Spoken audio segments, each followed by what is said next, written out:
Pernah ngerasa nggak sih kok kayaknya uang di dompet makin cepat habis, padahal rasanya belanja kita gitu-gitu aja? Nah, bisa jadi biang keladinya itu adalah inflasi. Hari ini kita bakal bedah tuntas 4 tingkatannya, dari yang tadinya cuma kayak teman biasa, sampai bisa jadi musuh besar buat ekonomi kita. Oke, biar gampang ngebayanginnya dan gak kayak lagi dengerin kuliah ekonomi, kita pakai contoh yang deket banget sama kita semua. Sesuatu yang mungkin ada di piring makan kita tadi pagi. Harga bahan pokok. Hal kayak gini kan udah biasa ya, kita anggap normal aja. Kenaikan yang kecil dan pelan-pelan ini sebenarnya bisa jadi tanda kalau ekonomi lagi sehat dan bertumbuh. Orang-orang jadi punya lebih banyak uang buat belanja. Nah, ini inflasi yang jinak. Nah, ini ceritanya jadi beda banget. Ini bukan lagi sekedar harga naik, tapi udah masuk level krisis ekonomi yang namanya hiperinflasi. Bedanya tuh udah kayak langit dan bumi. Dan perbedaan inilah yang mau kita bahas tuntas. Jadi, para ahli ekonomi itu ngebagi inflasi jadi 4 level utama. Patokannya cuma satu, yaitu seberapa cepat sih harga-harga itu naik? Yuk kita lihat satu persatu. Gampangnya, anggap aja kita lagi naik tangga. Di anak tangga pertama, suasananya masih enak, masih adem. Tapi makin kita naik ke atas, suasananya makin panas, dan situasinya makin bahaya buat keuangan kita, bahkan buat negara. Oke, kita mulai dari 2 anak tangga paling bawah dulu ya. Di level ini, kondisi ekonomi itu masih dianggap relatif stabil dan aman kok. Pertama, ada yang namanya inflasi ringan. Ini definisinya adalah kenaikan harga yang masih di bawah 10% per tahun. Di level ini, semuanya kerasa baik-baik aja. Kenaikan harganya pelan banget, jadi nggak ganggu stabilitas ekonomi. Malah, banyak bank sentral sengaja loh nargetin inflasi rendah di sekitar 2% gitu. Tujuannya biar orang mau belanja, bukan cuma nabung, jadi roda ekonomi terus muter. Oke, sekarang kita naik satu anak tangga lagi nih, ke inflasi sedang. Angkanya ada di antara 10-30% per tahun. Nah, di sini nih kita mulai berasa dampaknya. Kenaikan harga udah nggak bisa diabaikan lagi.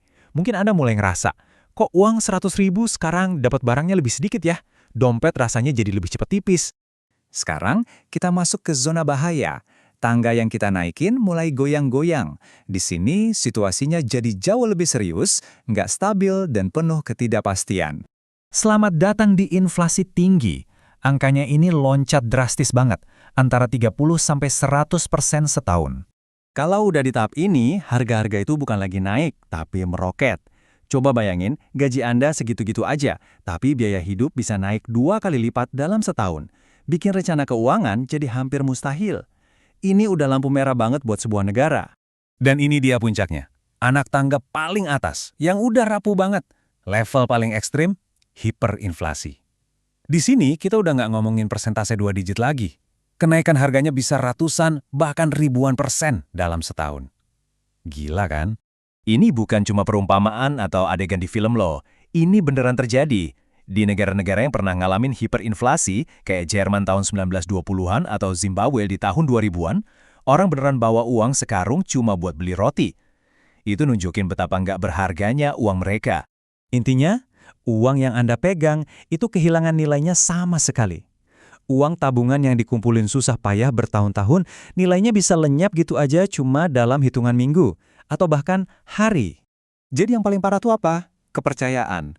Fondasi dari seluruh sistem keuangan kita, yaitu kepercayaan, itu hancur total. Orang-orang udah nggak percaya lagi sama mata uang negaranya sendiri. Terus kenapa sih kita perlu repot-repot ngertiin semua ini? Soalnya ini bukan cuma teori ekonomi buat para ahli. Ini penting banget buat kesehatan dompet dan masa depan keuangan kita masing-masing.